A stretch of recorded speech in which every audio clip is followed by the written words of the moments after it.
Bueno, muy buenas tardes con todas y con todos.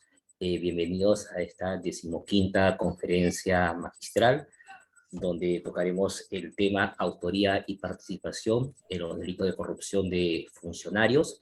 Quiero darle la más cordial bienvenida a nuestro querido amigo, al doctor Alonso Raúl Peña Cabrera Freire, por la gentileza de acompañarnos el día de hoy, y también darle una cordial bienvenida a todos nuestros amigos que nos acompañan desde Colombia, Ecuador, Centroamérica, desde Argentina, desde Ecuador, desde Perú. A todos ellos le damos la más cordial bienvenida. Solamente un tema antes de darle la palabra al doctor Alonso y la presentación del caso. Queríamos señalarle que en nuestra 16ª conferencia magistral estamos obviamente proyectando acá en la pantalla. Estamos cambiando de horario. Es este día jueves 21 de abril al mediodía. La hora justamente es por el tema del cambio de diferencia horario en España.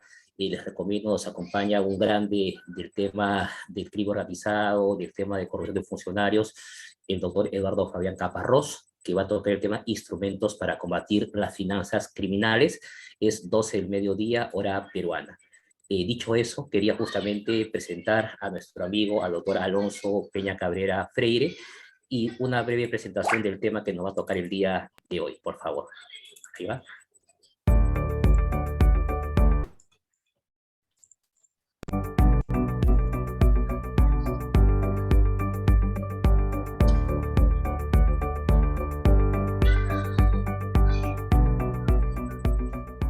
Muy buenas tardes, reciban ustedes los cordiales saludos del equipo de Proyecto 024, que siguiendo con la línea de conferencias magistrales, tiene el agrado de invitarlos a la 15ª conferencia magistral, evento gratuito, en la cual se desarrollará el tema Autoría y participación en los delitos de corrupción de funcionarios, la misma que estará a cargo del doctor Alonso Raúl Peña Cabrera Freire, quien es docente universitario y escritor de literatura jurídico-penal, abogado por la Universidad de San Martín de Porres y magíster en Ciencias Penales por la Universidad Nacional Mayor de San Marcos.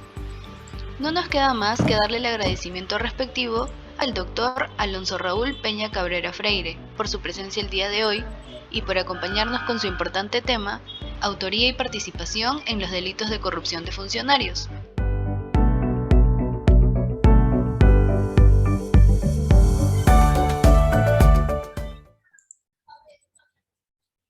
Doctor Alonso, nuevamente le reitero los saludos de parte del equipo del 1224 y lo invito obviamente a disertar con el tema que nos ha ofrecido el día de hoy. Muchas gracias, don Sí, Alonso. gracias. Yo estoy infinitamente agradecido con Proyecto 024 porque es una plataforma dentro de esta virtualidad, aún este estado de pandemia, que nos brinda capacitación a todo nivel, ¿no? Académico y dogmático, científico, y que cruza las fronteras, o como bien lo dijo el doctor Luis, hay gente de otros países, y esto nos reconforta sobremanera. No lo que solamente a mí corresponde el día de hoy, si no me equivoco, 15 de marzo del año 2022, sino sobre todo a nuestros amables participantes, y también les agradezco haber tenido esa posibilidad de la espera por un poco la demora de un evento anterior en el cual yo me estaba desarrollando, ¿no? Autoría y participación en los delitos funcionariales, ¿no? Creo y considero desde dos puntos de vista que esto ha adquirido una vital trascendencia. Primero, un punto de vista criminológico. Ya el Perú, ya son muchas décadas que sufre y padece de esta crisis gubernativa, moral, etcétera, de lo que significa la corrupción, ¿no? O sea, es una descripción criminológica muy desgarradora, a lo cual estamos lastimosamente insertos y estamos padeciendo ya décadas atrás, muchas décadas atrás, que se ha hecho más visible a través de los medios de comunicación, un poco más combatidos, un mayor grado de visibilización ante estas situaciones en las cuales nos compromete.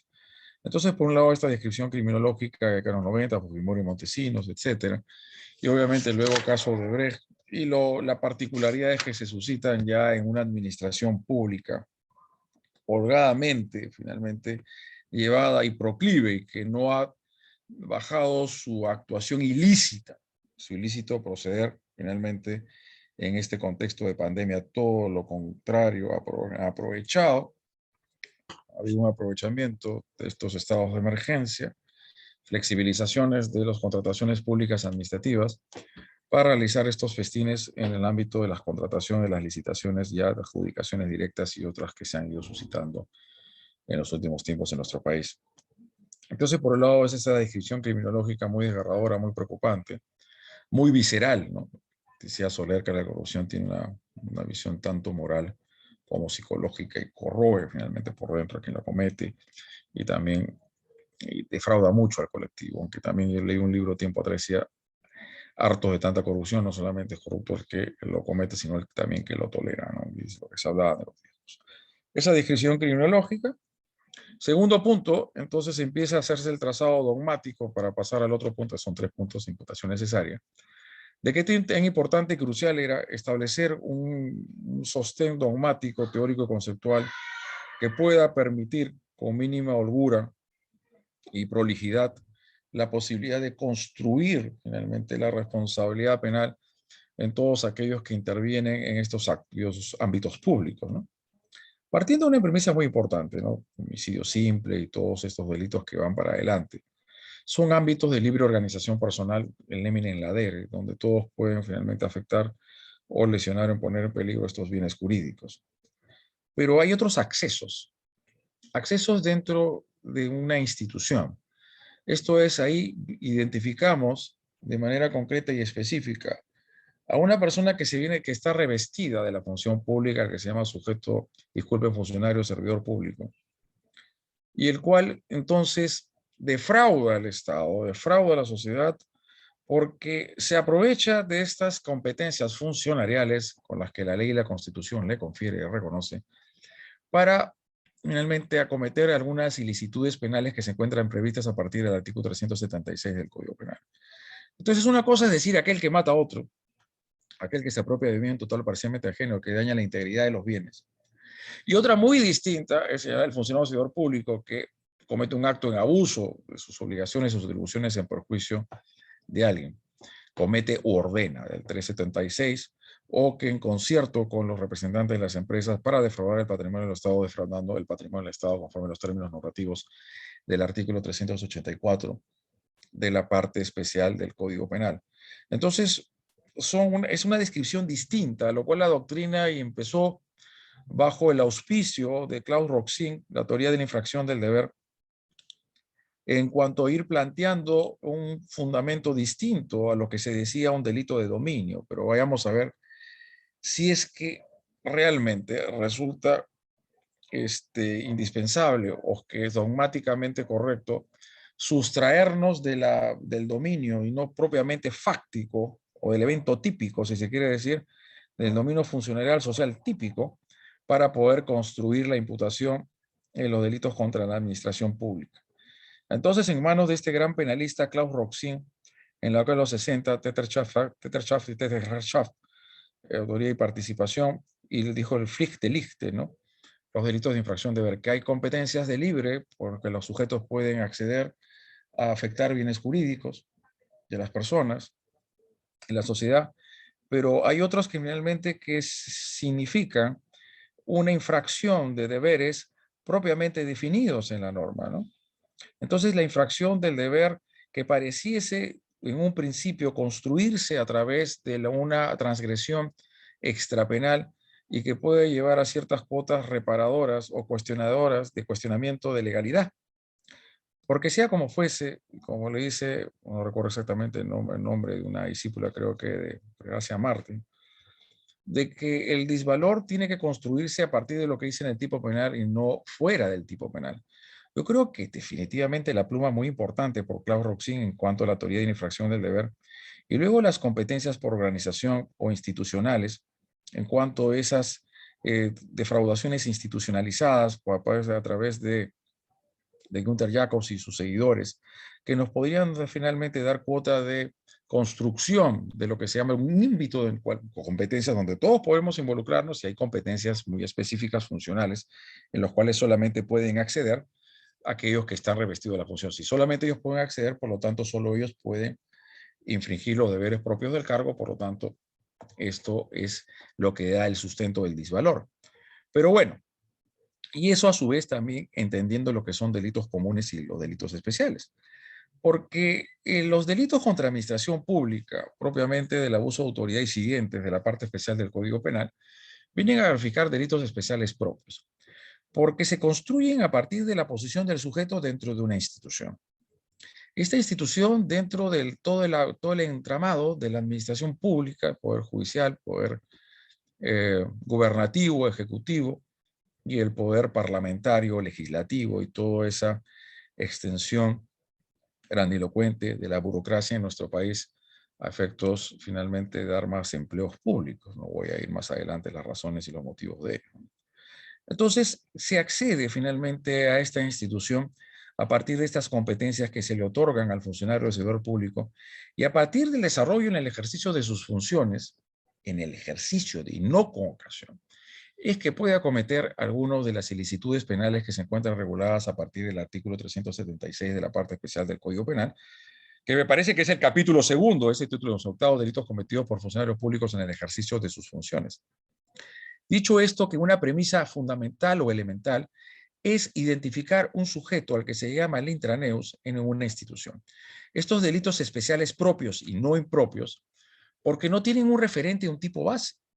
O sea, su construcción normativa obedece estricta y fundamentalmente a la posición del sujeto público, del sujeto activo, dentro de una institución.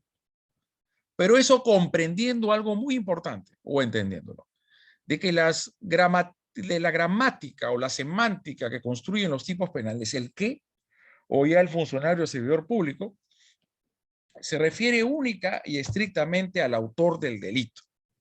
Esto es algo muy importante que decir. No podemos partir la operación interpretativa a través de criterios literalistas o muy finalmente pegados a la ley, sino en base a las interpretaciones teleológicas, sistemáticas, que permitan avisorar de qué es lo que significa la participación delictiva en el derecho penal. Porque una cosa es decir quién es autor y otra cosa es decir quién es partícipe. Una cosa es decir quién es coautor o autor y directo, dominio de la acción, codominio del hecho, coautoría, pudiendo haber también una coautoría no ejecutiva, una autoría mediata a través de sus diversas perspectivas y expresiones y manifestaciones, empezando con el dominio de la voluntad y con los déficits que han de avisorarse y advertirse en el órgano ejecutor del delito.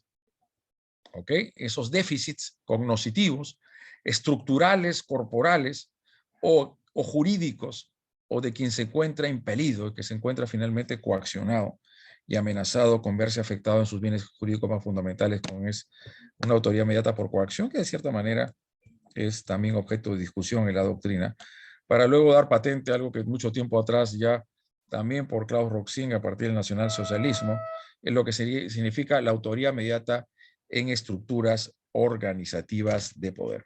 Estructuras organizativas de poder. Entonces, a tal efecto es que se partió finalmente que la autoría y participación, se construía, se diseñaba y elaboraba a partir del dominio, ¿no? Del dominio, quien tiene en sus manos decidir si se comete o no el acto luctuoso, ¿no? Que instrumentaliza o finalmente a otros, o compartiendo finalmente el dominio, distribuyéndolo finalmente en compartimentos, es que se puede ejecutar ciertos actos luctuosos. Esto es, en una sociedad descriptiva de una criminalidad muy prototipo de la fusión de las organizaciones de personas, de la fusión de varios o uno, de dos o tres o más para cometer actos luctuosos de la inseguridad ciudadana. Uno sale acá, puede ser un robo, una extorsión, un secuestro, un hurto, etcétera. Y para eso siempre vamos a advertir, o sobre todo vamos a identificar a más de dos o tres o cuatro que en distribución de roles y funciones ejecutan un plan delictivo previamente ideado o de manera concomitante. Y así finalmente lesionan o ponen en peligro determinados bienes jurídicos. Dicho esto, entonces, las semánticas y las terminologías que se dan en el lenguaje y que vienen a construir los tipos penales tienen que ser cabalmente entendidos. Primero partiendo que cuando dice el qué, se trata de un delito común, pero cuando ya adquiere una particularidad y una singularidad y dice el funcionario servidor, el que mata a su ascendiente o descendiente, cónyuge, entonces ya hay una relación y hay una posición muy específica del autor de los delitos especiales impropios y los delitos especiales propios, donde ya los delitos especiales impropios, estrictamente en lo que es el delito de parricidio y el delito de infanticidio, ¿no? Entonces, sin embargo, entonces vemos que los delitos funcionariales, delitos especiales propios, y se ha dicho, entonces todo delito especial propio sería un delito de infracción de deber. Ojo, porque también la doctrina de la infracción del deber se ha ido queriendo aplicar, o se está aplicando, en el delito de parricidio, en el artículo 107 de la parte especial del Código Penal, que es distinto al feminicidio, y donde se dice que el feminicidio se construye también interpretativamente y normativamente no como un delito especial, porque el 108b de la parte especial del Código Penal dice el que mata a una mujer por su sola condición de tal. El 108b de la parte especial del Código Penal no señala el hombre que mata a una mujer por su sola condición de tal. Entonces son estas ideas en las que estoy finalmente compartiendo con ustedes y que esta infracción del deber puede suponer varias cosas, ¿no? Que por un aporte, por más mínimo que sea, y como decíamos en el delito de parricidio, bastará que la madre le entregue a el amigo de su hijo el arma de fuego para que éste mate a su hijo, para que lo convierta en autora. ¿Quién es el que tiene el dominio? ¿Ella o lo tiene el amigo? Decir únicamente la infracción de los deberes de las relaciones interfamiliares o interpersonales para construir la autoría me parece para mí muy finalmente carente de solidez. Esto es, para construir la autoría, si le tiene que identificar a una persona que tiene ese dominio, tiene en sus manos decidir si se comete o no una determinada actividad luctuosa. Y partiendo también de ese entendido, de que el que se describe la cualidad específica en el tipo penal recala y tiene que ser finalmente cumplido única y estrictamente por el autor. Entonces, esa discusión que se dio en el inicio del siglo XXI, después del tema época o la era de Fujimori y Montesinos de tanta corrupción, con respecto a los partícipes, caso Bedoya y otras, en cuanto se señalaba que ellos no tenían la calidad de funcionarios servidores públicos, ¿cómo es que tenían que poder responder por el delito de peculado? O de apropiación ilícita, disculpen, o malversación de fondos o enriquecimiento ilícito como partícipes. Esta era la idea. Por eso que me faltó decir lo siguiente, que el tercer punto importante es imputación necesaria y que algunos operadores jurídicos todavía no lo entienden de la manera más correcta posible. ¿A qué me refiero con ello? Que dentro de una de las precisiones más importantes y relevantes que tiene que realizarse, que demanda el principio de imputación necesaria, es el grado de diferenciación delictiva. Ese grado de diferenciación delictiva o de distinción delictiva de que no todos son autores. El Código Penal fue claro en establecer el principio de accesoriedad en la participación, un concepto restrictivo de autor y no unitario, finalmente, y lo que implica principio de accesoriedad en la participación y un sistema diferenciado. Entonces, una cosa es decir quién es autor y quién es partícipe. Una cosa es decir quién es el que va a asumir el mayor grado de responsabilidad. El delito es un escenario. Es como una película donde intervienen varias personas. Y el rol de la dogmática y aunado a la exigencia de imputación necesaria significa establecer quién es quién en este escenario delictivo. Y esto no es de baladí, porque es de primera importancia. Porque esto va a ser finalmente concatenado con los principios de culpabilidad, proporcionalidad y razonabilidad. Esto es, creo yo y considero, y empezamos a dar ciertas premisas argumentativas, que conforme el principio de culpabilidad, de proporcionalidad y razonabilidad, los autores siempre tienen que resolver una pena mayor que los partícipes. Esto es, si bien es cierto, los artículos 24 y 25 de la parte general del Código Penal establecen, y luego reparto a los principios de unidad en el título de la imputación, de que el instigador y el cómplice primario reciben la misma pena que el autor, a eso se refiere una pena individual, legal y no legal. La pena individualizada implica necesariamente hacer valoración al principio de culpabilidad. Y el principio de culpabilidad es un reproche estrictamente personal que recae en una persona por haber cometido un injusto, una acción o omisión típica penalmente antijurídica, pese a que tenía la posibilidad de haberse comportado conforme a derecho, pese a la que tenía la capacidad de motivabilidad normativa. Por lo tanto, quien tiene en sus manos decidir si se comete el delito, sobre él tiene que recaer una mayor pena, máxime en los delitos especiales, sea propios o impropios. Sobre todo en estos delitos especiales propios, donde de hecho hay un punto de disvalor propiamente a las funciones inherentes al cargo. Esto nadie lo puede negar. Dicho esto, yo los llamo así. En el delito de negociación incompatible con el cargo, colusión ilegal, peculado y malversación de fondos, son delitos de especificidad funcionarial.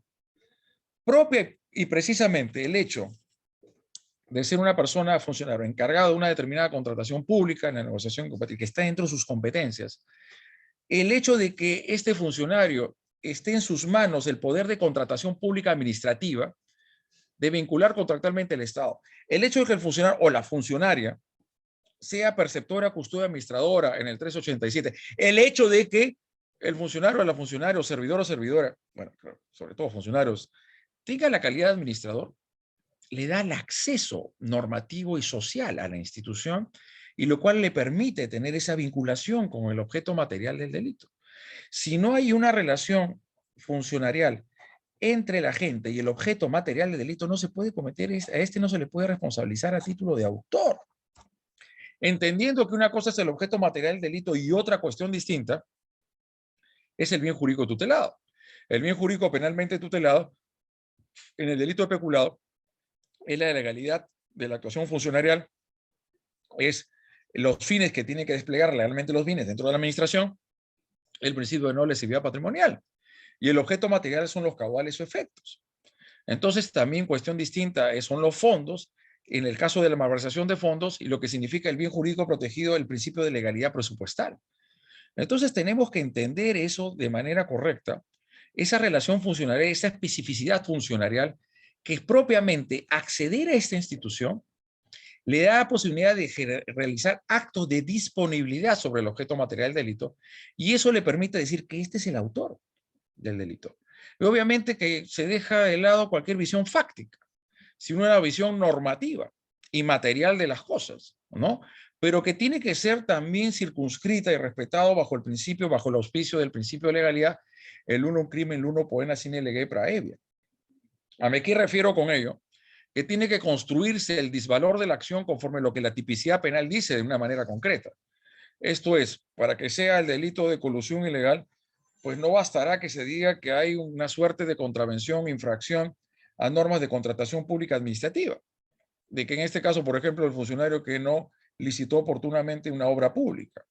No se puede decir para un delito de colusión ilegal que basta que sea un congresista o un parlamentario que eleva una recomendación de asesoría, de contratación a una persona de su confianza, porque él no va a vincular contractualmente el Estado con esta persona al margen de su falta de capacidad e idoneidad para desarrollarse o desenvolverse en determinada encargatura como asesor de congresistas y lo que hemos visto hace mucho tiempo atrás.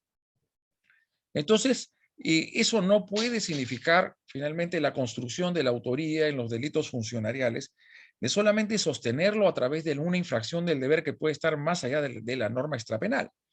Esto es, los servidores públicos que tienen la obligación de marcar su tarjeta de manera diaria y se hacen marcar por otra persona y ellos nunca van a trabajar y están induciendo error a la administración para que le paguen mensualmente su mensualidad, su remuneración, a pesar de que no van a hacerlo, no van a chambear. Y hay una relación, finalmente, una contraprestación. Uno trabaja y la administración te va a dar finalmente un sueldo o una remuneración como consecuencia de ello.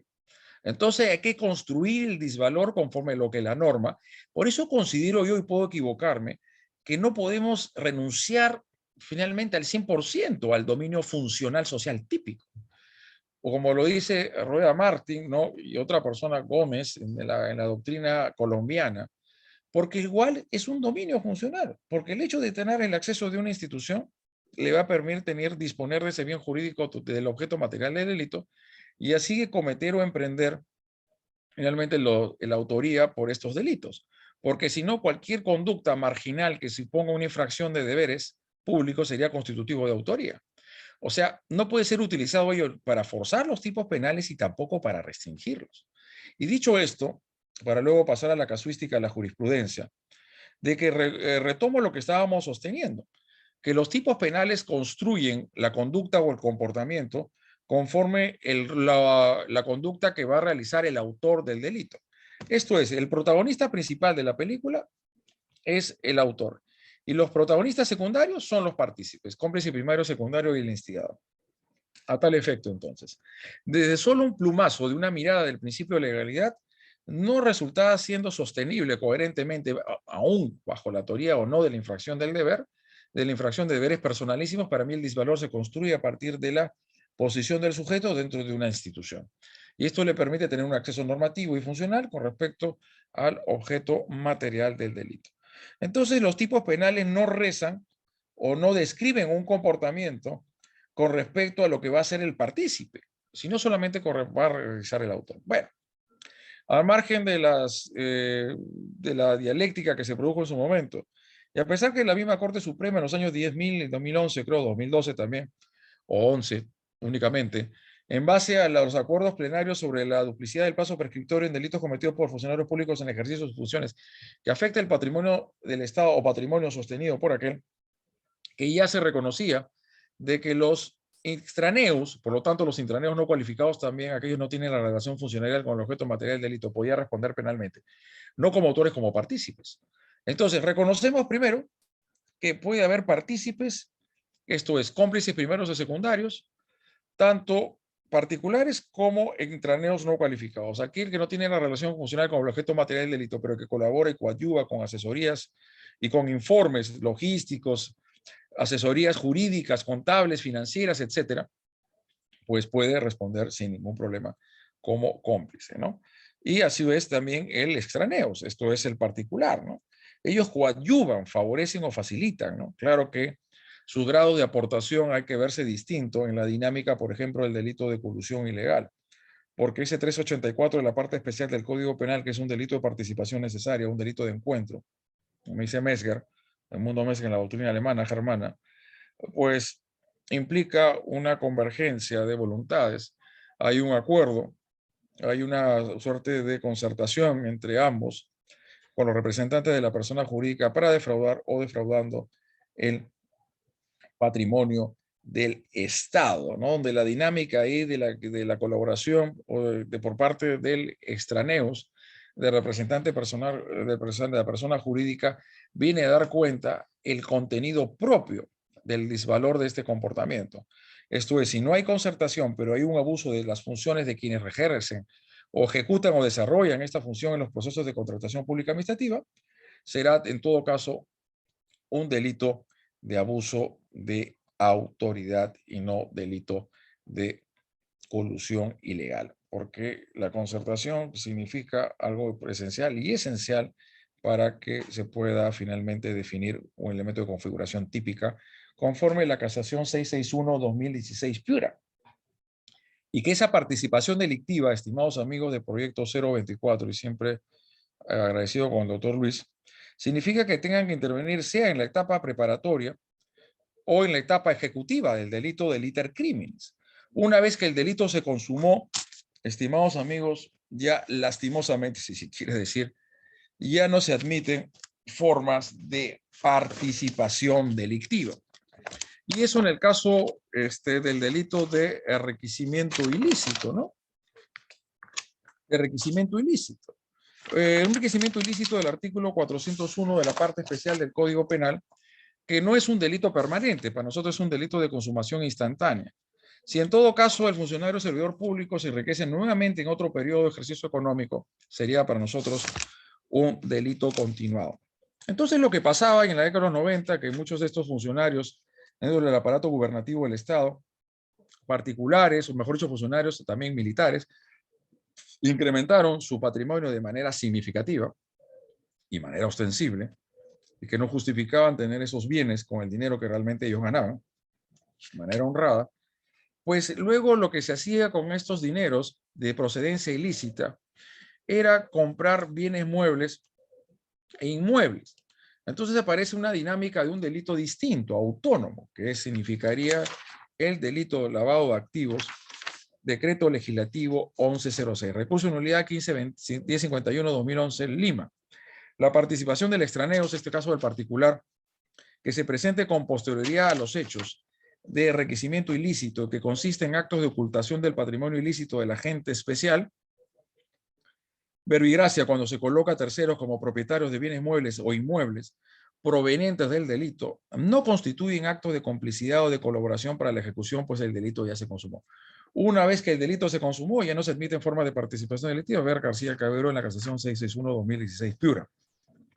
En todo caso, esta aportación posterior configurará un delito autónomo, independiente de receptación, encubrimiento o lavado de activos, según sea el caso.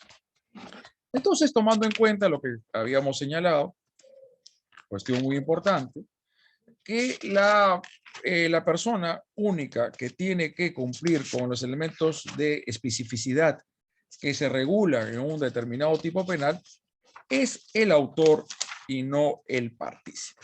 Por lo tanto, esa modificatoria del artículo 25 de la parte general del Código Penal, pues adquirió grado de positivización normativa en base a estas elucubraciones teóricas donde ya estaba primando la teoría de la unidad en el título de imputación y donde ese artículo 25 señala, responderá por el mismo delito el cómplice a pesar de que solo en el autor se cubran todos los requisitos e ingredientes constitutivos del tipo penal, ¿no?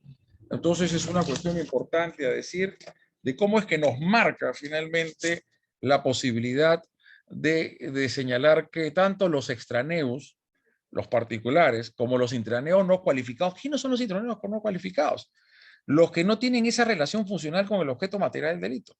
Y que no tienen esa relación funcionarial, pues no van a poder cometer el delito de colusión ilegal, de malversación de fondos y de peculado. No van a poder. Hay un interesante artículo sobre el tema de la calidad monosubjetiva del delito de negociación incompatible con el cargo, donde se cierra todo espacio interpretativo a posibilidad de aplicar una complicidad de un extraneos en esa negociación incompatible, porque si ya interviene el extraneos, pues pareciese que esta negociación incompatible con el cargo se convierte en un delito de colusión ilegal, donde se ha afinado en la doctrina, y nosotros también lo hemos postulado de cierta manera, que el delito de negociación incompatible con el cargo, el 399, que está mal ubicado en el Código Penal, significa la penalización de actos preparatorios de un delito de colusión ilegal conforme a los términos normativos del artículo 384 de la parte especial del Código Penal. Es a tal efecto, entonces, de que consideramos dentro de nuestras propuestas dogmáticas que los particulares o los extraneos, los intraneos no cualificados, cuando intervienen como cómplices primarios o secundarios, vamos a ver si puede haber un instigador, no pueden recibir nunca la misma pena que el autor. O sea, para mí, a mi consideración, en ningún delito, sea un común o un especial propio o impropio, los partícipes pueden recibir la misma pena que el autor. Porque el autor es el que tiene mayor grado de responsabilidad, el que tiene mayor grado de reproche. Y propiamente los delitos funcionariales es el único que puede quebrantar el disvalor del injusto que construye estos delitos o ilícitos funcionariales de quien se coloca o está dentro de una posición institucional y así puede quebrantar los deberes de propio del cargo y así disponer de la cosa pública, ¿no? Este hace la finta, el servidor público, que tiene a su cargo, que es el perceptor del dinero, y tiene que llevarlo todos los fines de semana a una entidad bancaria, colocarlo a las cuentas de la municipalidad, se colude con sus truanes, amigotes del barrio, para hacer o simular un robo, hasta le pegan, ¿no? Y no hubo ningún robo, pero él tuvo todo el dominio del hecho. Esto todo el dominio funcional porque hizo aparecer, porque fue la comisaría, pero luego la investigación de la policía y el Ministerio Público dio cuenta que ahí nunca se produjo un robo, sino hubo una concertación de esta persona, de este servidor, con este perceptor de esta administración para apropiarse de los 50,000 soles. Por lo tanto, él sería autor de peculado y sus compinches serían sus cómplices. Acá no hay ningún delito de robo, porque esta persona se ha aprovechado de sus competencias funcionariales, de esa relación funcional con el objeto material del delito para hacer toda esta comparsa, para realizar toda esta dinámica y distribución grupal delictiva para poder hacer esa simulación de que está en un delito de robo y realmente es un peculado donde él es el autor y los otros son sus cómplices. Entonces mi postura es que en estos casos tenemos que observar entonces en el ámbito de la determinación de la pena que el doctor Luis Ishi y siguiendo la línea de su maestro, el doctor Víctor Prado Zaldárraga, En cuanto a la determinación e individualización de la pena, para mí el autor siempre va a recibir la pena mayor que el cómplice, definitivamente. En el Perú se ve de todo. Hemos visto algunas ejecutorias, casos de feminicidio que tanto protagonismo tienen en los últimos años en el país, que hasta un delito tentado a veces recibe una pena mayor que el delito consumado. Es ciertos absurdos que se producen. Ahora bien, el tema es que la doctrina de la infracción del deber, dentro de su ámbito de valoración y análisis, y muy bien argumentada, de la posesión del intraneos dentro de esas cualidades y estas posiciones, institucionalidades, competencias por institucionalizadas, de los cuales permite quebrantar los deberes inherentes al cargo, implica negar de a prima fase la coautoría. Entonces, conforme los cultores, quienes siguen los partidarios de la doctrina de la infracción del deber, no se admite una coautoría en un delito funcionarial. Dicho esto, habría que negarlo en una colusión ilegal y también en un prevaricato. Y también en un peculado. En una colusión ilegal donde tenemos un comité de selección conformado por 3 personas. Cada uno tiene una voluntad propia. Estas 3 voluntades sumadas, agrupadas y fusionadas dan la posibilidad de concertarse con los particulares representantes de las empresas para defraudar el patrimonio del Estado. Son voluntades individuales, pero hay un engranaje finalmente, donde cada uno ejerce una función en este ámbito de la administración. Y esta fusión, este engranaje o esta suma de competencias funcionales de cada uno de estos del comité de selección implica la posibilidad para mí de una coautoría. O sea, la doctrina mayoritaria y jurisprudencialmente hablando, porque dice la fracción del deber son deberes inherentes personales, no puede haber coautoría. Pero quienes pueden asumir una posición distinta de un dominio funcional social típico, del acceso finalmente a una institución y que esta puede ser compartimentada, puede finalmente distribuida entre varias personas, estos compartimentos que se van fusionando, se hace el engranaje respectivo, no habría finalmente no habría imposibilidad técnica o dogmática para poder finalmente dar cuenta a una coautoría. Entonces vuelvo a reiterar, quienes finalmente propugnan, postulan la teoría de la infracción del deber, pues finalmente son de la postura de que no puede haber una coautoría porque cada uno infringe su deber y por lo tanto esos deberes no podrían ser compartidos. ¿Ah? No podrían ser compartidos. No podrían ser compartidos. ¿Ok? Entonces, sin embargo, pues estamos planteando la posibilidad entonces de una coautoría en un delito funcionarial. Y llévense esto, llevamos esta, finalmente, llevamos este mismo ejemplo al delito de prevaricato. Ese está previsto en el artículo 418 de la parte especial del Código Penal. Esto implica de que para que exista, por ejemplo, en una sala de 3 o de 5, pongamos una sala de 3, se requiere mayoría, creo, no sé si me estoy equivocando, Luis, o quienes puedan decirme algo al respecto. Tienen que haber 2, ¿no? 2 en una sala de 3, ¿no? Voto por mayoría. Puede haber una voto en discordia que sería 1, ¿no? ¿No, Luis? Sí, es 2-1, ¿no? La Corte Superior y Corte Suprema es 4-1, ¿no? Si es 3-2 en la Corte Suprema, estamos en discordia y tiene que venir otro ponente, ¿no? Un vocal dirimente. Dicho Así. esto, muchas gracias, Luis. Entonces, para poder cometer esa prevaricación de derecho, de aplicar una norma manifiestamente contrario al texto claro expreso de la ley, o aplicar una norma derogada o supuesta que no está regulada en el ordenamiento jurídico, para que tenga efectos válidos esa resolución, se requiere, pues, finalmente la adherencia y la firma y la suscripción, pongamos de los 3 sin necesidad que haya mayoría por 2. Entonces, estos 3 o 2 son autores de prevaricato o coautores de prevaricato.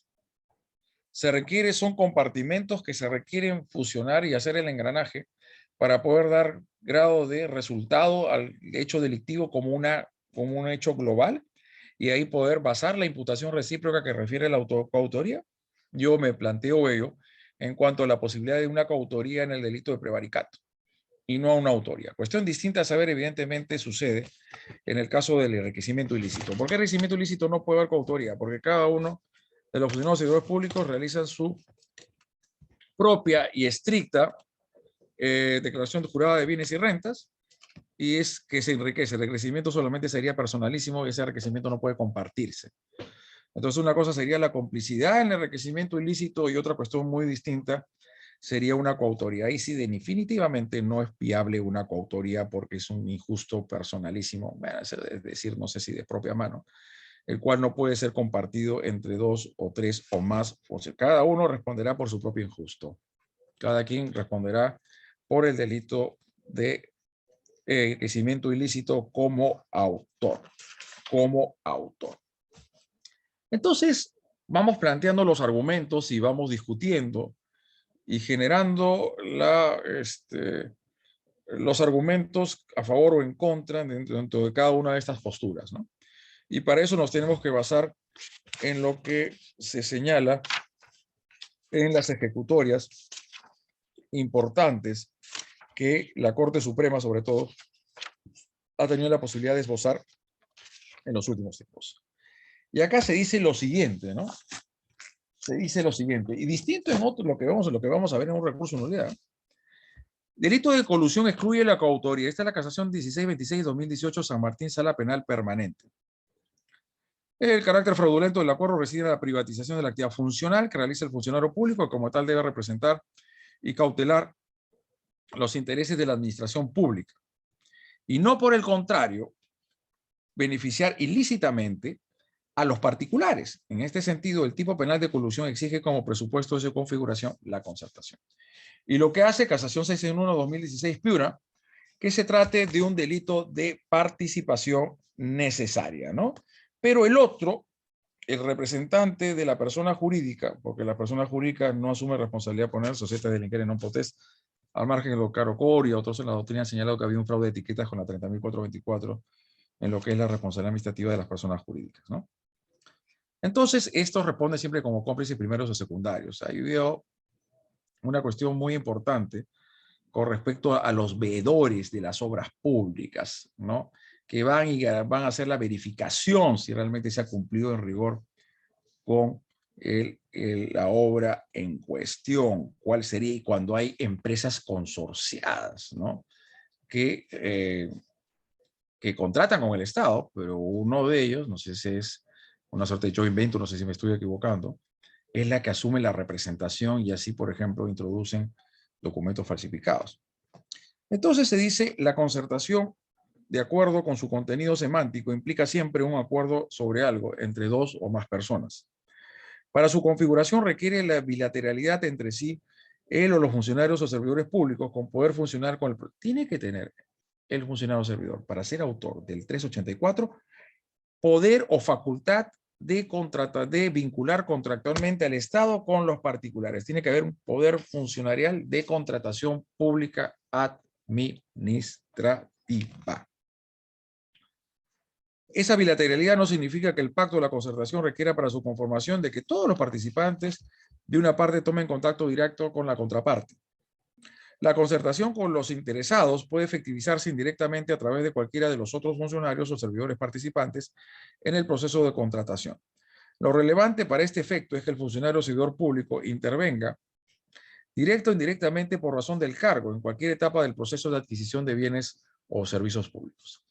Lo decisivo para el involucramiento en la concertación es su conocimiento de la concertación con el particular y su intervención en la concertación en el pacto o concertación. La intervención de una pluralidad de funcionarios o servidores públicos con poder funcional en la concertación, en la concreción del pacto o concierto con el particular interesado supone que cada uno de ellos responda como autor de delito de colusión. Para mí se está fragmentando de manera innecesaria, se está quebrando la imputación.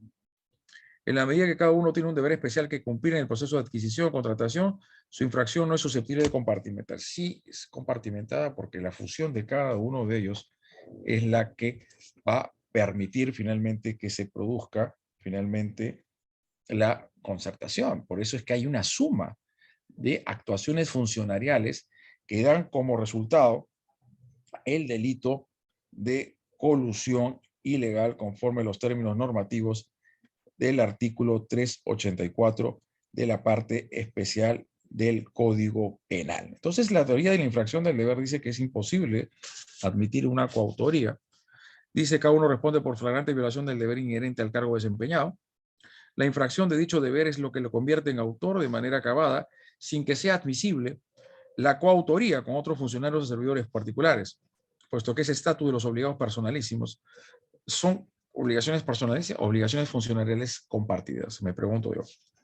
Puesto que ese estatus de los obligados personalísimos no se comparte con otros sujetos, sino que el mismo se constituye siempre individual e inmediatamente respecto a un determinado bien jurídico para su ayuda y fomento, para su ayuda y fomento. Pero vamos, finalmente, Luis, ¿podemos compartir pantalla? Sí se puede, ¿no?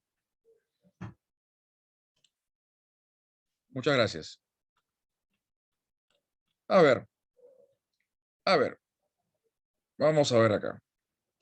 Vamos a ver esta ejecutoria, que a diferencia del anterior es recurso en nulidad y el anterior era casación. Recurso en nulidad con el Código de Procedimientos Penales y casación con el Código Procesal Penal, en lo que significa esta necesidad de uniformizar la jurisprudencia y generar criterios interpretativos válidos para que exista esa seguridad jurídica que es fundamental en un Estado de Derecho para que los justiciables conozcan la predictibilidad de cómo es que se va a resolver en un caso en particular.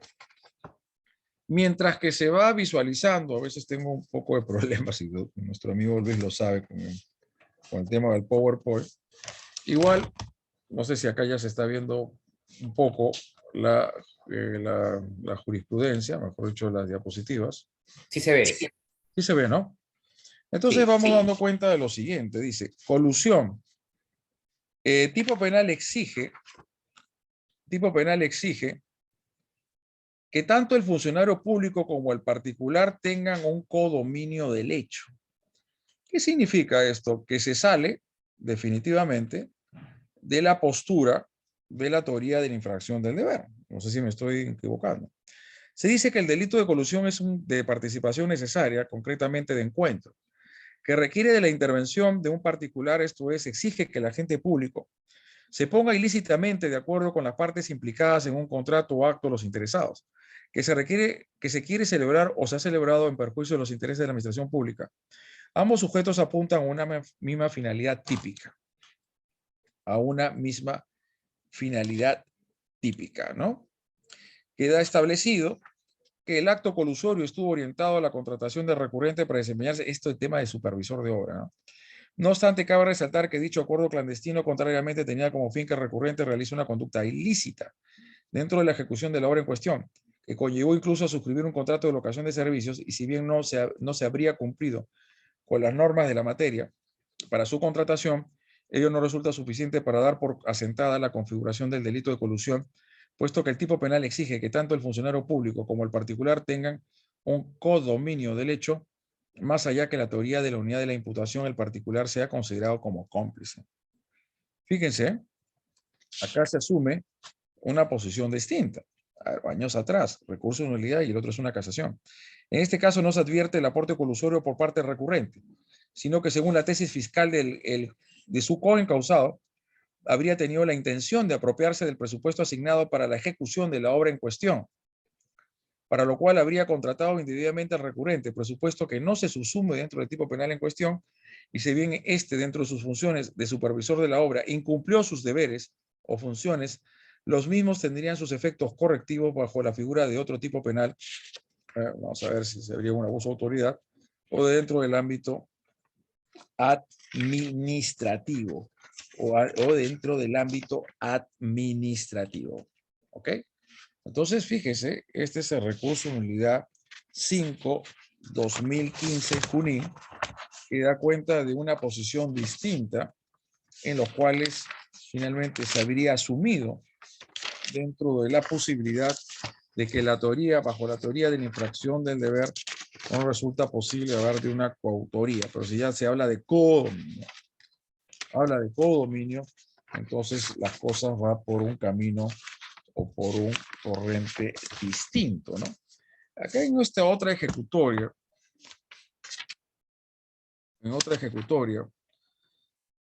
disculpen, en este tema de la colusión ilegal, a los cuales por acá yo he visto el tema de una instigación, no sé si por acá la tengo, autoría y participación. Aquí está, instigación en el delito de colusión ilegal. ¿Están viendo, Luis, amigo Luis? Sí se está viendo, ¿no? Sí se ve, doctor Alonso, todo bien. Bien, muchas gracias. Entonces vamos a ver lo que se dice acá en el ámbito. ¿Quién es instigador? Instigador es el que determina a otro a cometer, el que lo convence, el que ejerce un influjo psíquico determinante y lo persuade y convence para que éste cometa un delito. En la instigación, el que tiene el dominio del hecho es el instigado y no el instigador, porque en sus manos está finalmente definir si se comete o no el acto luctuoso. Vamos a ver esto, ¿no? Dice, es claro que no pueden tener la calidad de autores. ¿Por qué estas personas no la pueden tener? Porque le falta la relación funcional para decir la adjudicación de la empresa. ¿Qué se requiere tener para poder ser autor de delito de colusión legal?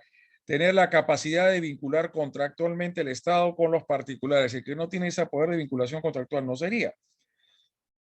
¿Ok? Dentro de los marcos también de la 27378, que modifica la redacción normativa del artículo 384, dice que el directo o indirectamente, ¿no? Entonces, pero desde luego, sea la conducta que llevaron a cabo para concretar el acto prohibido tiene la calidad de instigadores. Ambos imputados ejercieron indebida y eficazmente su poder jerárquico y fijaron un marco fáctico de tal entidad que incrementaron de modo relevante la posibilidad finalmente concretada de que los inducidos adopten y ejecuten la resolución delictiva a los cuales se le incitó. Fíjense lo que dice, a los cuales se le incitó. En su efecto, es claro que no pueden tener, esto creo que ya lo dije, de autores porque le falta la estricta relación funcionarial, por lo que la intercedieron indebidamente, pero de luego, según la conducta que llevaron a cabo concreta, es un acto de instigación.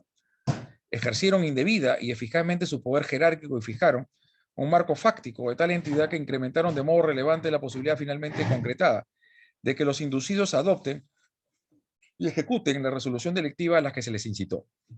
Ellos finalmente impusieron a los integrantes del Comité Especial de Adjudicación, sin que pierdan la capacidad de decisión sobre la ejecución, el favorecimiento fraudulento de la empresa. Como dicen, no puede ser autores porque le falta la estricta relación funcionarial. La relación funcionarial es un elemento básico y esencial para poder ser autor en el ejercicio de sus funciones, ¿no? Pues es el servidor público que en sus noches taxea y así asalta a sus comensales eventuales, a sus clientes, y así incrementa su patrimonio, no comete ningún delito de enriquecimiento ilícito conforme al artículo 401 de ninguna manera.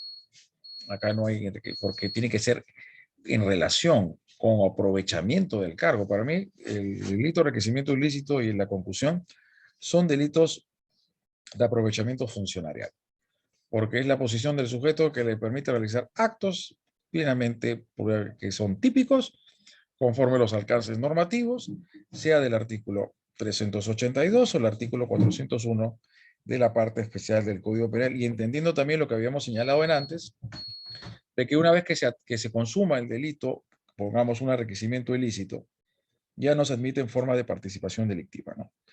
Entonces, los que intervienen a posteriori y dan su nombre para estas adjudicaciones, compras, ventas de bienes muebles e inmuebles, llamados los testaferros, los frontman, los frontwoman, si se quieren decir, pues ellos tendrán que asumir una autoría o una responsabilidad penal como finalmente autores de un posible delito de enriquecimiento ilícito, pero no bajo los cánones de una coautoría o complicidad, no, sobre todo complicidad del delito de enriquecimiento ilícito, A ver, vamos al peculado, ¿no? Complicidad y coautoría en el delito de peculado, así como el delito de colusión ilegal tiene un entramado criminológico de bastante calado en nuestra sociedad y aún en el COVID, por eso con la ley 30.078, seguro tal vez con el doctor Luis habrá posibilidad de ir a un desarrollo más más hondo y profundo de estos ilícitos funcionariales es que se dio un agravante cuando estas contrataciones públicas se dan en contextos de estado de emergencia o de estado de emergencia sanitaria, como lo que estamos finalmente analizando en este momento, ¿no? Entonces vamos a las ejecutorias sobre el delito de peculado, que es un delito funcionarial. Es un delito especial propio, en lo cual se requiere para ser autor tener esa relación funcionarial con el objeto material del delito. Dicho de otra manera, debe ser perceptor, custodio o administrador. Quien no tiene esa calidad no puede ser autor. Ya el tema de los viáticos que no se sustentan, que no se contabilizan, que no se devuelven, allá quedó claro por la Corte Suprema que no tienen la calidad de autor de peculado sin defecto de poder tener un delito de ocurrir un delito de falsedad. Nosotros en su momento, cuando se le cursa una carta, oiga, usted devuelve y no lo hace, podríamos apropiación ilícita o una infracción funcionarial, en este caso, una conducta, una desobediencia administrativa o se diga disciplinaria. Disciplinaria. Entonces, dentro de ellos, finalmente se habla en esta casación 102-2016 Lima. La Corte Suprema estableció como un criterio delictibilitador de complicidad que implicará siempre la concurrencia de 3 elementos. Colaborador insustituible, apropiación imprescindible y dominio funcional del hecho. Dominio funcional del hecho.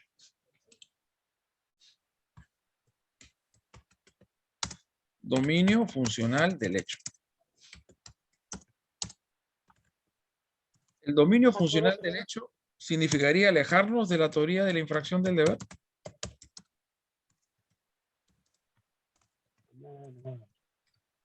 O pueden coexistir, o pueden cohabitar la infracción del deber con el dominio funcional del hecho. Por otro lado, estableció que no es posible la coautoría en este tipo de delitos. Nuevamente se asume esta posición, en este caso de peculado. Existen criterios dogmáticos jurídicos para determinar la importancia o la necesidad del aporte del cómplice a fin de calificarlo del partícipe necesario secundario. El colaborador insustituible, el acto de colaboración será necesario o imprescindible si ninguno de los que interviene hubiera podido realizarlo en sustitución del colaborador. Si el cooperador es insustituible, habrá complicidad primaria. Si es sustituible, será complicidad secundaria. Aportación imprescindible, si el autor hubiera tenido que renunciar a la ejecución del delito o aplazarla hasta encontrar en la cooperación ajena, se trataría de complicidad primaria. Dominio funcional del hecho. La complicidad en el delito de peculado se da de la etapa de preparación del hecho hasta antes de la consumación. Una vez que se consumó el delito, ya no se admite en forma de participación delictiva, a menos que sean delitos permanentes. Si ningún delito funcional es permanente. Esto es distinta como hace un mes y pico lo vimos con el doctor Ishii en proyecto 024, el delito de contaminación ambiental. Aquel que de dicha fecha etapa aporta al hecho principal una contribución sin la cual el delito no hubiera sido posible de cometer, estando compuesto por 2 elementos. La intensidad objetiva del aporte del delito, vale decir que sin él no se haya podido realizar. El momento que se realiza su aporte debe ser anterior a la ejecución y en algunos casos hasta durante la ejecución del delito, nunca después. Pero en este último se debe verificar que no tuvo dominio del hecho. En tal sentido respondería como autor. Dice, en este último se debe verificar que no tuvo el dominio del hecho.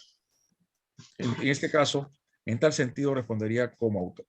Bueno, según la teoría de la infracción del deber de Roxin, no acepta la coautoría, que ciertamente es la consecuencia de la teoría del dominio del hecho, que es la consecuencia. Así las cosas, no puede constituir la figura de coautoría, porque como se trata de un delito entonces, oye, te mandas a avisar a mi perro. De un deber especial penal, resulta insostenible materialmente que 2 o más funcionarios o servidores públicos acuerden sus voluntades para transgredir un deber especial. Claro que se ponen de acuerdo, pero de manera compartida lo hacen el engranaje, la suma finalmente de funciones de cada uno, y eso permite el hecho como una unidad y hay una imputación recíproca y una posibilidad de una coautoría. En tal sentido, si 2 o más funcionarios de una institución se ponen de acuerdo para sustraer el patrimonio de la institución sobre el cual tiene la relación funcional de la administración, y así lo hacen, cada uno de los funcionarios afectaría su deber personal.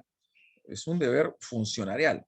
En definitiva, no puede sostenerse que en los funcionarios o servidores públicos ha concurrido un reparto de conductas para infringir un deber especial penal. Por lo tanto, si dos o más funcionarios o servidores públicos con relación funcional se apropian, por ejemplo, de bienes del Estado, todos responderán a título de autores, no coautores, a pesar de que si hay rasgos dentro de la infracción del deber que se habla del dominio, ¿no? Y si asumen del dominio y se te ponen de acuerdo y hay una suma y engranaje de aportes en la etapa ejecutiva, cada uno tiene un aporte funcional importante, sin la cual el otro, si no se suma la del otro, no se va a poder cometer el delito, entonces digo yo, ¿por qué no pueden ser coautores, ¿no? Me hago la pregunta, ¿no? Luego, en esta casación 10.004-2017 Moquegua, se dice, delito de peculado presenta elementos de dominio, a pesar de ser una infracción del deber. Acá hay una matización, hay un mix, ¿no? Se estableció que el delito de peculado, si bien es una infracción del deber, presenta también caracteres de elementos de dominio, por lo que es posible la presencia de un cómplice.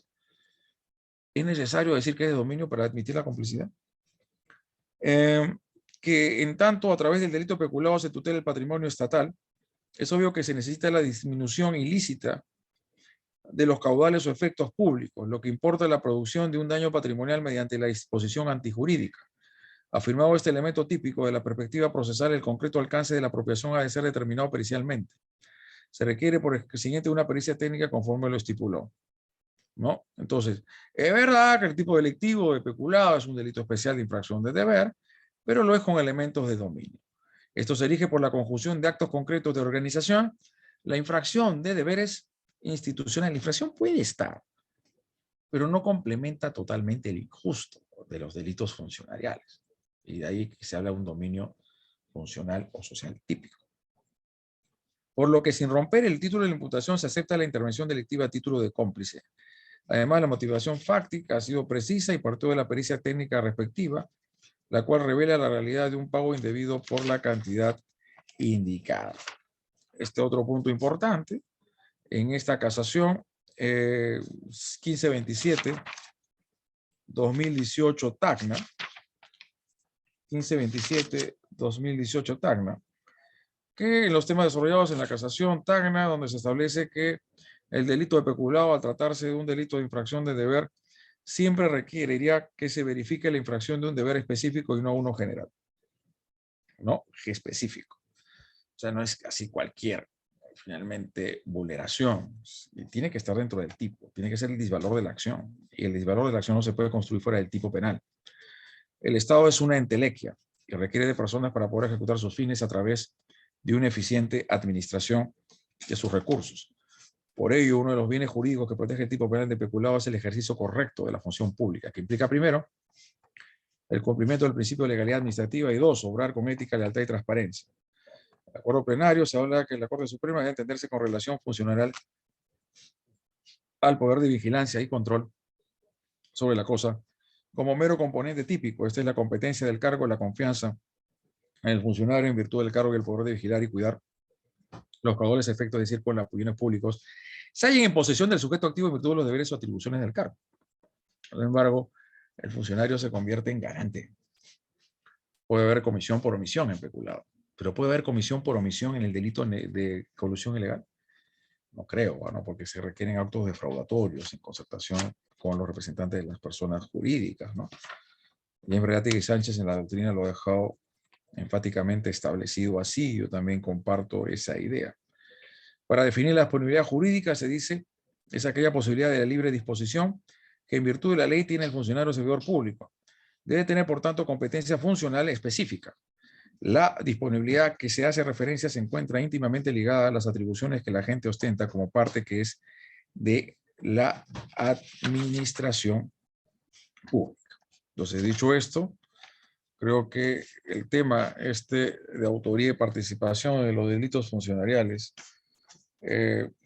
nos lleva a muchos tópicos, nos lleva a varias temáticas en los cuales los que entre autoría y participación, al margen de ya haber quedado plenamente establecido que puede haber participación punible en los delitos funcionariales, por esto necesariamente tiene que darse en el ámbito preparatorio o ejecutivo del delito. Y obviamente tiene que ser de manera dolosa, ¿no? Y no de manera culposa o negligente, o quien está realizando un rol, ¿no? Las competencias organizativas funcionales interesantes, y los cuales ha desarrollado el principio de confianza o el principio de la prohibición de regreso, criterios de imputación objetiva, tanto en el ámbito del delito de colusión ilegal como el delito de negociación incompatible con el cargo. Negociación incompatible con el cargo. Entonces hay que basarnos de una manera muy rigurosa y estricta en la posibilidad de poder establecer las guías de hermenéutica jurídica, a efecto de establecer con lo que se requiere para poder definir quién es autor y quién es partícipe. Definir quién es autor y quién es partícipe no es un tema de menor o segundo rango. Es un interés, es un asunto de primer valía, porque esto nos va a permitir primero subsumir los hechos en un tipo penal. Luego, finalmente, el principio de legalidad, establecer quién es autor y quién es partícipe. ¿Ok? Y si es autor, sea en cualquier delito, sea común o especial, este tiene que recibir una pena más grave, más fuerte que la del cómplice, conforme al principio de culpabilidad y de proporcionalidad y de razonabilidad. En la apelación 4-2008, Lima Sur, Sala Penal Transitoria de la Corte Suprema sobre el sujeto activo de autoría, se dice lo siguiente. Se exige que el sujeto activo, una cualidad especial, el autor no puede ser cualquier persona, sino solo aquello que ostenta un cargo público y cumple un rol funcional específico. En este caso se trata de jueces y juezas de todas las instancias que intervienen en la decisión de los procesos. En todos los delitos de cohecho pasivo, propio o impropio, se requiere que este funcionario tenga competencia funcional para realizar un acto propio del cargo o en contravención o contraveniendo los deberes que le exige el cargo, incumpliendo su deber funcionarial. Entonces, estas son finalmente las reglas del juego.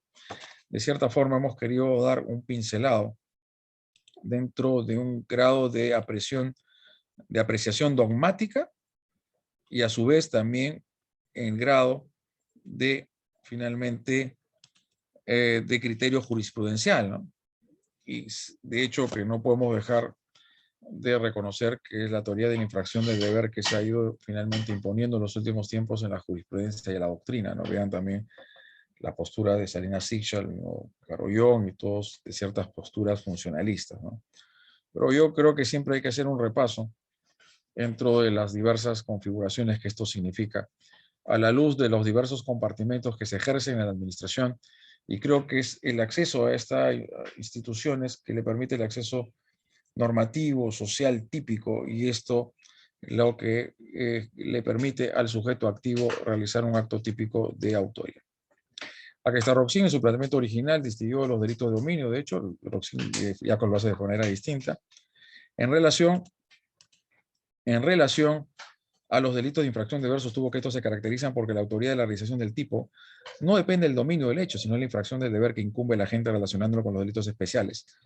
Aquellos que requieren para ser autor de una específica cualificación en el sujeto, y los delitos de omisión, aquellos que se refieren a la no verificación de una determinada conducta. En ese sentido, se realizan si tiene una lugar conducta diferente a la prevista en necesaria pasiva. El delito de peculado, sanción al funcionario servidor público, para sí y para otro. La actitud de responsabilidad de nuestro ordenamiento jurídico no solo exige que el sujeto activo, siendo Rojas Vargas, tenga la condición de funcionario, sino más que tenga el vínculo funcionarial, ¿no?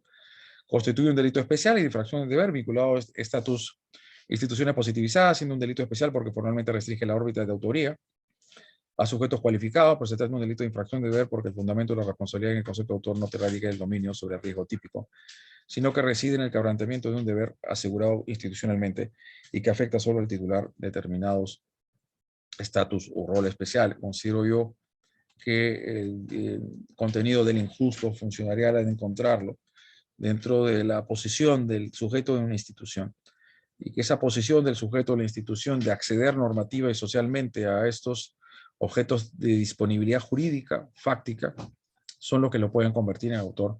Por lo tanto, mi postura es no podemos renunciar al dominio funcional del hecho y que pueda haber coautoría en delitos funcionariales, sea como el delito de colusión ilegal o como de peculado, malversación de fondos o también delito de prevaricato.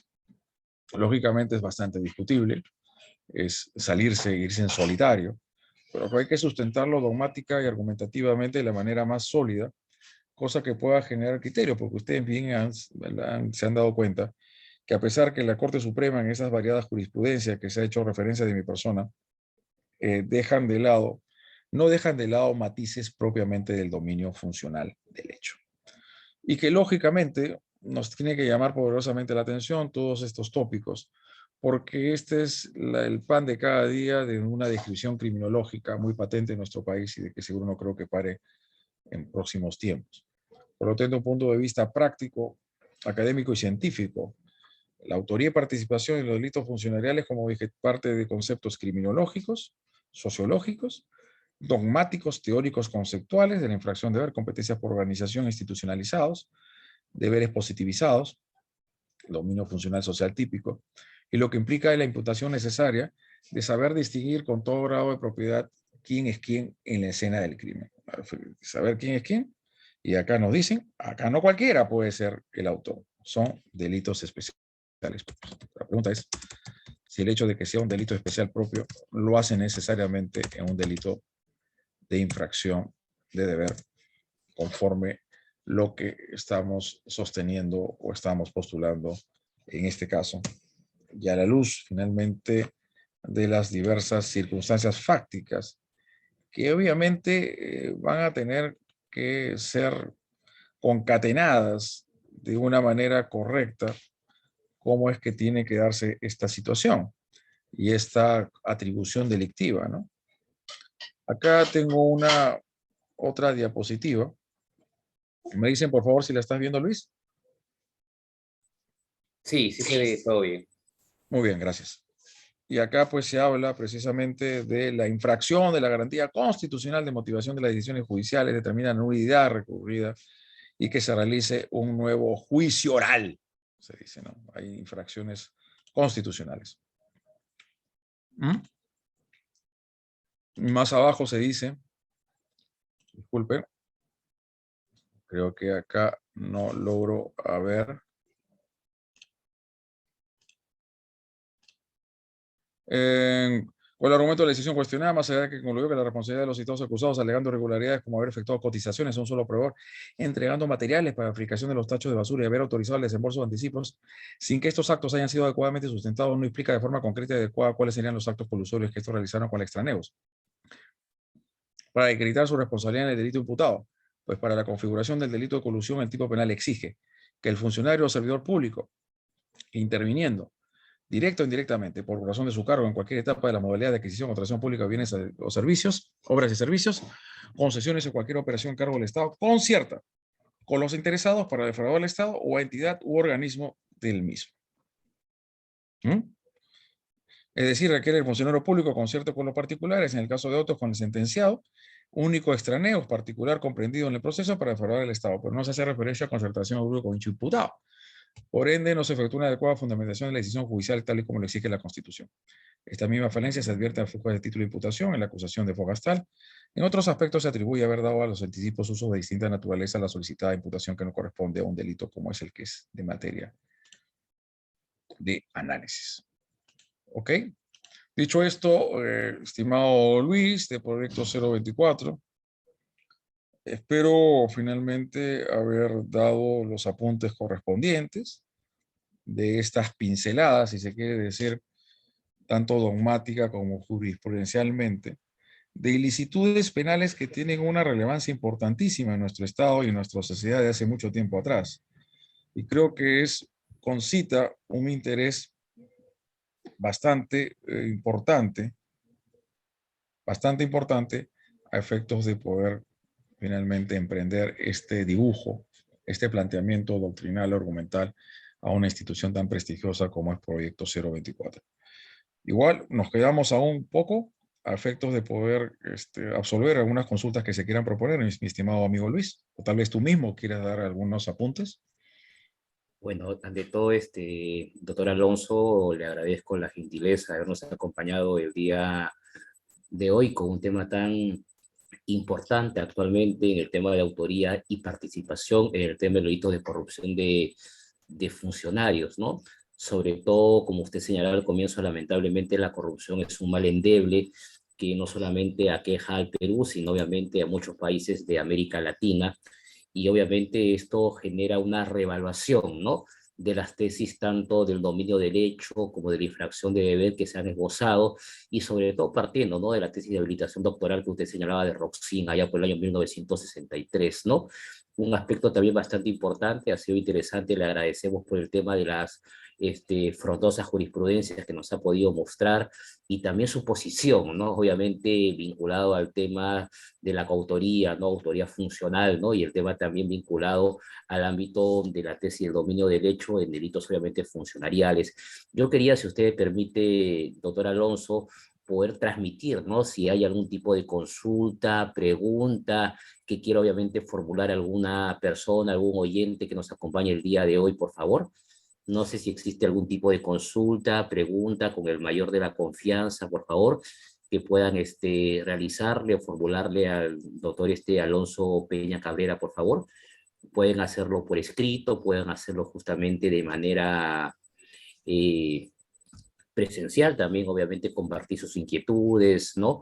Su retroalimentación respectiva, ¿no? Entonces es un aspecto bastante importante. Y también yo quería destacar algunos aspectos también, don Alonso, el tema de lo que todavía genera, ¿no? Un ámbito del reproche penal en los temas de autoría y participación, ¿no? Como usted también ha bien destacado, ¿no? En el tema de que a veces, obviamente, suele, obviamente, bajo una interpretación literal o gramatical que tiene al menos el Código Penal peruano, ¿no? Para los amigos del extranjero que nos acompañan, ¿no? Cuando obviamente en la legislación penal nacional, por ejemplo, se señala que el tema del cómplice primario y el tema del instigador o inductor tiene la misma pena que el autor. Entonces, siempre se piensa que es una pena concreta, similar, ¿no? Si al autor se le pone 10, al cómplice y también al inductor se le pone 10, cuando obviamente hay un tema de una diferenciación, obviamente en el tema de la intervención criminal en la comisión de un hecho delictivo, ¿no? Y obviamente sobre eso la Corte Suprema del Perú al menos ha zanjado con jurisprudencia bastante reiterantes al respecto, el tenor de lo que señala, o a veces obviamente también que inclusive reciben mayor pena que un tema del autor, y son aspectos que obviamente generan bastante tema de cuestionamiento y obviamente en el aspecto dogmático, y que por eso resulta también bastante importante el tema de la información que nos proporciona el doctor don Alonso. Doctor Alonso, me parece que no hay ningún tipo de pregunta, consulta al respecto. Yo quería agradecerle por la gentileza, su presencia el día de hoy, como siempre, bastantes conocimientos que nos permiten compartir con nuestros oyentes a nivel nacional y a nivel internacional.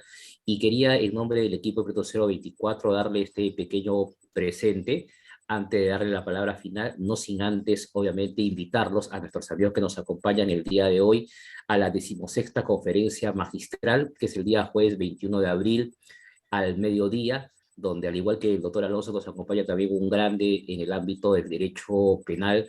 Obviamente creo que quien más ha escrito, ha desarrollado sobre blanqueo de capitales, corrupción de funcionarios, crimen organizado, en parte también allá en España, que es obviamente don Eduardo Fabián Caparrós, que es obviamente profesor, doctor por la Universidad de Salamanca, y que estará el mediodía el jueves 21, obviamente con temas vinculados al tema de instrumentos para combatir las finanzas criminales, un aspecto bastante importante. Y después, posteriormente, estará su servidor quien le habla para tocar justamente un tema vinculado al tema de las tipologías criminales actuales que se manejan con a los altos funcionarios públicos, ¿no? Y las estrategias internacionales, ¿no?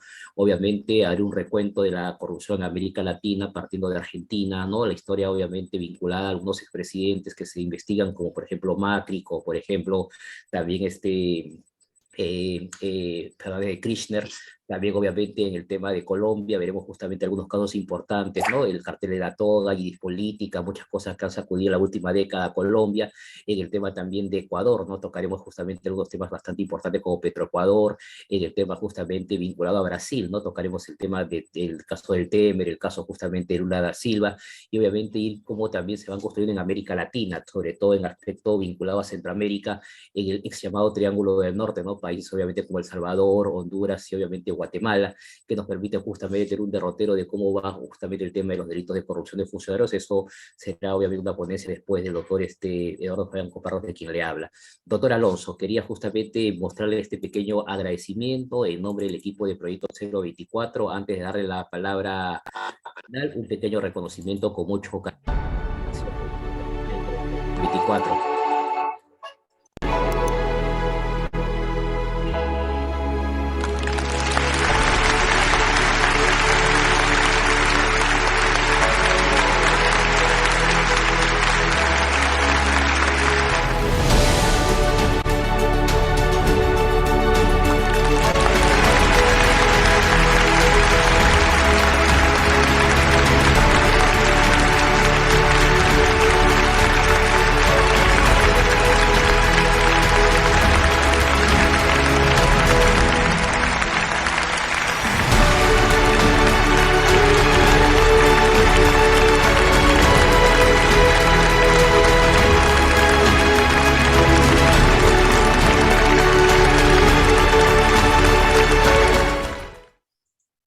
Don Alonso, muchas gracias por su presencia. Muchas gracias, esos aplausos, pero fueron pues, apoteósicos, ¿eh? Bastante, ¿no? Y sobre todo el reconocimiento inmerecido, ¿eh? Inmerecido. Te agradezco, maestro, por habernos acompañado. Estás en la galería ya con los demás ponentes que nos han acompañado. ¿Podría poner la galería nuevamente para Claro. hacer un pantallazo? Claro que sí, claro que sí. Ahí le doy el tema del reconocimiento una vez más, por favor.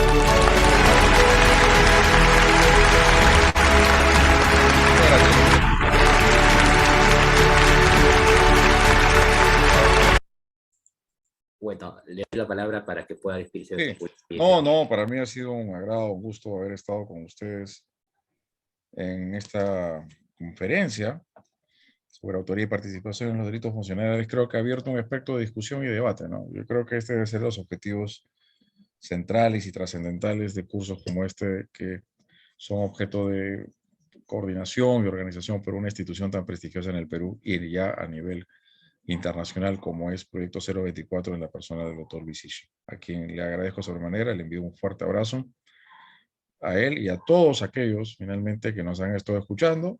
Si quieren hacer si quieren prender todas sus cámaras, sería finalmente fenomenal. No sé si podría hacer. Hay personas de dónde, de Bolivia he visto, ¿no? Sí, hay Luis. de Argentina, siendo, y pese a la diferencia horaria, que es un aspecto también siempre que condiciona, ¿no?, la presencia inmediata. Mire, la plataforma ha estado llena con 100, 50 en el Facebook, y son bastantes, y hay amigos de Bolivia, de Ecuador, de Colombia, de El Salvador, de Centroamérica, ¿no?, que es un aspecto bastante importante. Solamente agradecerte, y este es un anticipo de lo que será, Alonso, un curso internacional que vamos a realizar a mitad de año, componentes de varios países, para ver justamente la perspectiva, ¿no?, del ámbito de la administración pública, la corrupción, obviamente en general, porque obviamente tener un conversatorio, ¿no?, una conferencia internacional, las distintas posiciones y el manejo de cómo se maneja esto a nivel internacional de América Latina, ¿no?, porque obviamente en respeto y siempre agradecimiento a los ponentes que nos acompañan, no solamente del Perú, al cual le agradecemos, sino también de América Latina en general. Y obviamente queremos contar contigo, querido Alonso, ¿no?, para poder estar Seguro que sí. Más amplio, ¿no? Nada, efecto de que podamos dar ahí diseño a otros temas. Gracias Luis.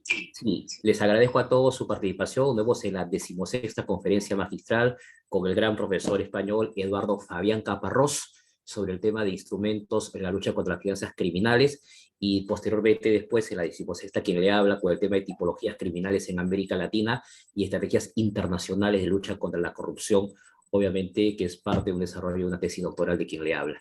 Muchas gracias, muy buenas noches, bendiciones, mucha salud para todos, Dios los bendiga. Gracias por acompañarnos el día de hoy. Gracias, Alonso. Fuerte abrazo, gracias Luis. Permiso. Cuídate mucho. Bendiciones para todos. Hasta luego. Gracias. Hasta luego.